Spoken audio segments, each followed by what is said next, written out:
السلام علیکم۔ حضرت عبداللہ بن بصر کہتے ہیں کہ ایک مرتبہ ایک دیہاتی نبی کریم صلی اللہ علیہ وسلم کی خدمت میں حاضر ہوا اور عرض کی کہ اے اللہ کے رسول، کون شخص بہتر ہے؟ آپ صلی اللہ علیہ وسلم نے فرمایا، خوش بختی ہے اس کے لیے، یعنی وہ بہتر شخص ہے جس کی عمر دراز ہوئی اور اس کے اعمال نیک ہوئے۔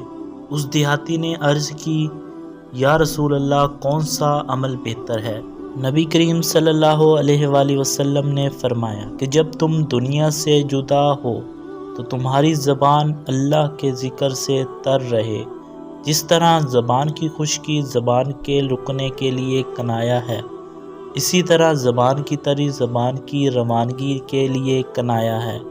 یا پھر یہ کہ یہاں زبان کی تری اس بات سے کنایا ہے کہ مرتے دم تک اللہ کا ذکر سے زبان خشک نہ ہو پائے۔